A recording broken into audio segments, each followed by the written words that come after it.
অথচ আমরা একজন মানুষ। পৃথিবীতে 4 রকমের আল্লাহর মাখলুক, কিছু দাঁড়িয়ে আছে, কিছু উপর হয়ে আছে, কিছু বসা আছে, কিছু শুয়ে আছে। আর মানুষই একমাত্র ব্যতিক্রম, জামিউল খালায়েক। মানুষ হলো আল্লাহর সমস্ত সৃষ্টির সব অংশ আল্লাহ তাআলা একা মানুষের মধ্যে পূর্ণ দিয়েছেন। এই জন্য মানুষকে আল্লাহ তাআলা 4 যোগ্যতা দিয়েছেন। সে দাঁড়াইতেও পারে, সে উপরও হইতে পারে, সে বসতেও পারে, সে শুইতেও পারে। কেন দিছেন? কেন? ভাত খাওয়ার জন্য শুধু? খানা দুনিয়া ভোগ করা? তো এগুলো তো এক একটা সৃষ্টি এক হালাতে থাকতেই দুনিয়া ভোগ করে, আমাদের চাইতে বেশি ভোগ করে। একটা বাঘ যে পরিমাণ খায়, মানুষ ওই পরিমাণ খায়। একটা হাতি যে পরিমাণ খায়, মানুষ ওই পরিমাণ খায়। পৃথিবীর সবচেয়ে ধনী মানুষটাও কি হাতির সমান খাইতে পারবে? একটা হাতি, প্রাণীবিদ্যা গবেষকদের কথা হলো 250 কেজি খাবার একদিনে, 90 লিটার পানি পান করে একদিনে। একটা তিমি, 200 জন সামর্থ্যবান যুবক এক বেলা যা খায়, এক লোকমায় তিমি সাগরের এই পরিমাণ খাবার খায়। একটা বাঘ জঙ্গলের কোনদিন এক বেলা ফাঙ্গাস বা তেলাফিয়া দিয়া খাইবো নি? জিঙ্গা, তুমি জিঙ্গাই দাও, তুমি বলে দেখো যে ভাই একারে বেশি ভেসে করে বেশি আজকে এই বেলাটা শুধু তুমি ফাঙ্গাস দিয়া খাও। হয় কবে একদম দাঁত ফেলাই দুমু, বাট আমরা বংশে জীবনে কেউ গোশত ছাড়া আমরা খাই না। হ্যাঁ, তা দুনিয়া আমাদের চাইতে জানোয়ার বেশি ভোগ করে না? একটা ছেলে বোঝো ভাইয়া, আলাদা বোঝো, আল্লাহ তোমারও ভালো করে। ধমক দেওয়ার মাকসাদ এটাই, কোনো দুশ্মনী নাই, দুশ্মনী নাই কারোর সাথে, এখানে দ্বন্দ্ব নাই। দ্বন্দ্ব করবো করতে যেই রাস্তা একবার আইয়ে তো বুঝ হইয়া গেছে, কলজা ঠান্ডা।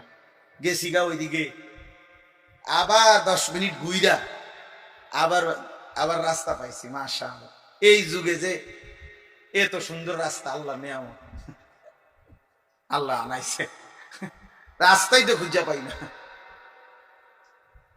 তা এই জন্য বললাম আল্লাহ তাআলা আপনাদেরকে কবুল করেন।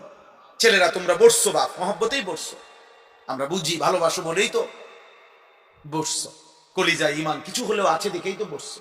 আল্লাহ বসাইছে। শুনতে চেষ্টা করো, ভাবতে চেষ্টা করো, ভাবতে চেষ্টা করো। নিজেরে ভুলে যায়, আত্মবোলা হয়ে গেলে আর কিছুই থাকে না। এক মানুষের শেষ যে কমপক্ষে সে নিজেকে মনে রাখছে, নিজের ভাবনা, আমার ইমান, আমার আখেরাত, আমি মরলে কি হবে, আমি কার সামনে দাঁড়াবো, আমি কোথায় যাইতে হবে, আসলে আমি কি করা উচিত, কি করা অনুচিত, এর দূর যদি মনে না থাকে রে ভাই, তাহলে এক মানুষের জীবনের আর কি থাকে? আমি মা ভুলে গেলাম, বাপ ভুলে গেলাম, পাড়া পড়শি, সমাজ, দেশ, জাতি ভুলে গেলাম, সারা পৃথিবী ভুলে গেলাম, নিজেকে ভুলে কেন? নিজেকে ভুলে কিভাবে? তাইলে এই জন্য বললাম, ওই কথাটার মধ্যে ফিরে আসি যে আল্লাহ তাআলা সৃষ্টিগতভাবে প্রত্যেক মানুষকে আল্লাহকে মানার কি দিয়েছেন? যোগ্যতা দিয়েছেন। বুঝছেন নি আমার এই কথাটা? আমাদের শরীর, স্বাস্থ্য, গঠন আল্লাহর ইবাদতের উপযোগী।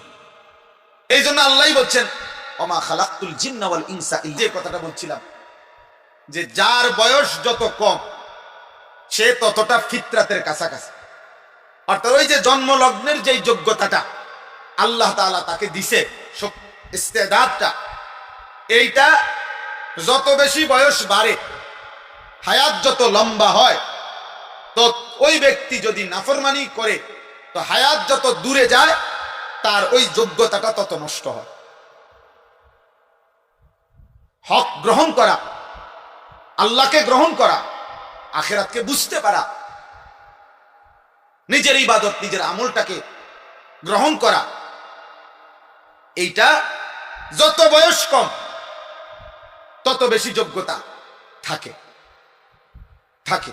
এখন মনে করেন, আপনি সহজ কথা বুঝবেন আরো বাংলা, মনে করেন একটা মানুষ, ছেলে 14 থেকে 15, এই 1 বছরের ভিতরে সে সাবালক হয়, বালেগ হয়, আর বীর্যপাত হয়, তার উপরে গোসল ফরজ হয়। যেদিন থেকে বীর্যপাত হয় সেদিন থেকে সে বালেগ, শরীয়তের সমস্ত হুকুম তার উপরে বর্তাবে, এবং সেই সেকেন্ড থেকে তার জিন্দেগির আমল নামার নেকি কিংবা গুনাহ লেখা হবে। তাহলে এখন মনে করেন যার বয়স 20 বছর, তো 15 বছর বয়স থেকে 20, সে মনে করেন এক ওয়াক্ত নামাজ পড়ে না, পড়ে নাই, মিথ্যা বলে, চুরি করে, হারাম কিছু করে। আর আরেকজন আজকে বয়স 60 বছর, তো উনিও এই 60 বছর বয়স পর্যন্ত এখনো উনি আল্লাহর নাফরমানি করে। এত বয়স হয়ে গেছে এখনো সুদ খায়, এখনো কিস্তি নেয়, এখনো কথা বললে গালি ছাড়া কথা বলতে পারে না, বুড়া হয়ে গেছে। অনস আদোয়ানে বসে বসে নর্তকীর নাচ, ছবি, নাটক, সিনেমা এগুলা দেখে। এখন আপনি একটা হিসাব করেন যে এই ছেলের গুনার বয়স কত আর এই বয়স্ক লোকের গুনার বয়স কত। বুঝেন নাই কথা? ছেলের গুনার বয়স কত? আজকে 5 বছর। আর চাচার গুনার বয়স কত? 15 থেকে 60, 45 বছর। 45 বছরের লাগাতার আল্লাহর নাফরমানি করার কারণে হতে পারে আল্লাহ তাআলা আল্লাহকে মানার যোগ্যতাই কমায় দিছে। কিন্তু এটা মাত্র 5 বছর হয়েছে গুনাহ।